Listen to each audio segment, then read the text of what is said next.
Greetings, critters. It's Fox here, and welcome to my Burrow of Thoughts, aka my channel, where we talk everything spooky. And today will be a young adult horror reading wrap-up reviews. I have 5 books, all YA horror, to review for you guys. So settle into your burrows because things are about to get spooky. The first book I'm going to be reviewing is The Girl in the Locked Room by Mary Downing Hahn. So a little bit about the plot of this book. There's a family, they renovate homes for a living. They move into one thinking this is going to be easy peasy, in and out, like always. But when their daughter starts seeing an apparition and feeling ghostly activity, it throws her into a world of mystery. Now, my thoughts on this book.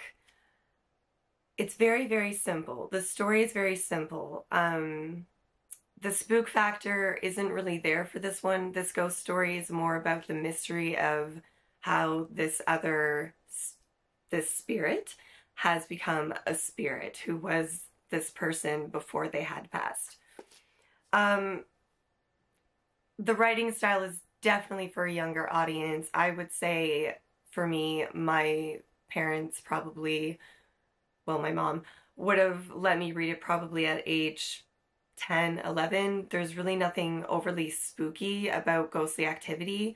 It really just focuses on the multi-point of perspective, which is the ghostly apparition, the spirit, when they are alive, what led up to their death.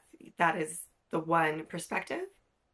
And then you go to the other, which is the main character, who has just moved into this house and found out that there's some sort of apparition and stuff happening. Because it is such a simple story, I think that was mostly because of the audience that is geared towards. So as an adult, this wasn't a page turner. It didn't have like a lot of intrigue, even though it had the opportunity for that with the past and the present. But it just, I don't know. If I was younger, I think I would think this was just okay. And as an adult, I feel the same. It's just an okay ghost story because there's not really a lot of ghostly activity. So it didn't feel like a true ghost story, which I think is what I went into it hoping it would be. And I was let down with what it was a bit. So that all being said, I'm rating The Girl in the Locked Room 2 tails out of 5. The next book I'm going to be talking about is Survive the Night by Danielle Vega. So a little bit about the plot of this one. A group of friends go to an underground rave expecting nothing but a gnarly hangover and a romping good time. But when they find themselves alone, trapped, and being hunted underground, they realize the party's not over for someone or something. Ooh. So, my thoughts on Survive the Night by Danielle Vega. I do have to say, trigger warning, there is use of illegal substances in this book and drug abuse. Okay? So, moving on.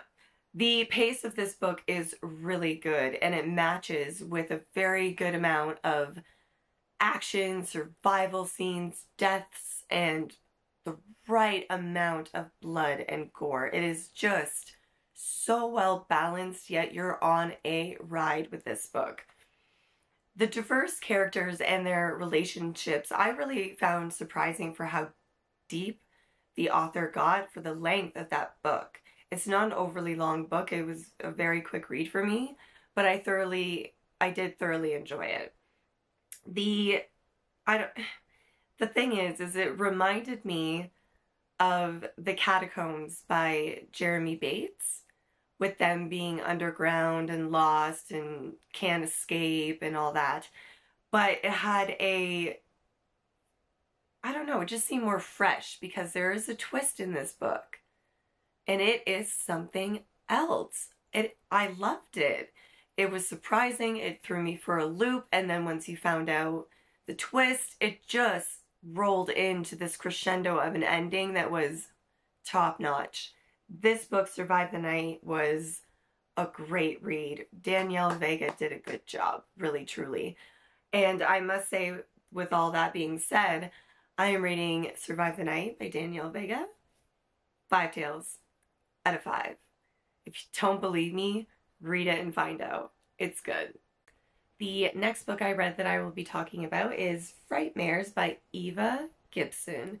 Now, what this book is about is a summer job turns into a living nightmare at this haunted house called Frightmares. So this book is a mystery slasher combo situation. It's slow. It's slow in the beginning, it's slow in the middle, and the end, it doesn't pay off. Unfortunately, the characters were really, really, really generic, flat, didn't have any backstories really to them. Though friendships were made and relationships were happening, I didn't feel anything towards these characters or really that they were tried to be well written. This felt like a really rushed piece of work for some reason, and I think it had a really good opportunity to be something like Scream, with the whole haunted house being the location of the, you know, slasher vibes of this book. But it's really just truly about the mystery of who done it. And the ending, like I said, did not have a payoff that made this book worth me finishing it. I really should have just, I should have DNF'd it. And it even had a cute little love thing going on between a character, and it was kind of cute, but it didn't really help with the whole character problem in this book, unfortunately. So that all being said, I'm rating Frightmares by Eva Gibson 1 tail out of 5. The premise was there, the follow-through was not, unfortunately. The next book that I will be talking about is Mine by Delilah Dawson. So a little bit about the plot of this book. Moving seemed like the worst for a dramatic young teen, but the house isn't theirs yet. In fact, it belongs to something or someone not alive. Now, this book is, it has a semi-unreliable narrator because the teenager in this book is a huge drama queen.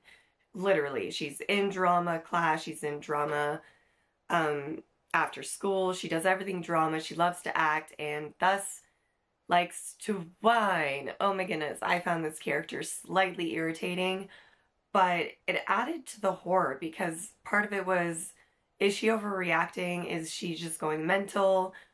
But the spooky parts that she was going through, the ghostly apparitions, everything was very, very well done. It had this sort of creepiness and derelict and just somewhat gross feeling of this apparition and what it would do to this poor young girl. The characters in this book are very minimal. It's very focused on the main character, which worked because it's a very short book. And it does have a good pace, but it's not a page turner. And it's not like predictable, but it felt like I had read something similar before. It didn't seem overly fresh, but I still really enjoyed this because the spook level was pretty good for a YA. And though the character did, yeah, irritate me a little bit, it added to the spook. It was very, very interesting, this book. And it is geared toward, I feel, a younger audience, probably around maybe 13 is when I think I would be allowed to read this. But that all being said, I'm rating mine 3 tails out of 5. The next book and the last book I will be talking about is The Haunted by Danielle Vega. A little bit about the plot of this book. A fresh start turns traumatic when more than the past haunts you. That's right, this is another ghostly read, but this is a slow burning ghostly read. The pace isn't really all there, even though there's a good amount of mystery and intrigue. The pace didn't reflect that. And I think that's because there actually is a sequel to this book that I have and I will be reading. Anyway, the characters. The main character I found really endearing. I liked the way they were written. I liked the development, dealing with the PTSD and also a ghostly apparition in her home. All of that was very well written, very well done. There was another character as well that had a lot of mystery shrouding them, and when you just as things developed, it got really good. So the pace does build, but because this does have a sequel, it doesn't get that big crescendo ending and that page turning burn. It does stay at a consistent pace, but it's still an enjoyable read if you're into a slower burn. Now, this is, I feel, a YA read. It's got a high school student. There is a little bit of drinking, but other than that, there wasn't much inappropriateness, and the spook level is pretty subdued. I mean, the ghost does some stuff, but it's not like Survive the Night with blood and gore. It's very subtle. So that all being said, I am rating The Haunted by Danielle Vega 3 tails out of 5. It just needed, I think, a touch more Paranormal Activity, and it would have been better. It would have been better. Well, critters, that's all from this Den of Frights today. Thank you so much for being here, watching, and your support. It means the whole wide and wild wilderness to me, critters. It really does. And until next time, stay cozy and stay spooky. Bye.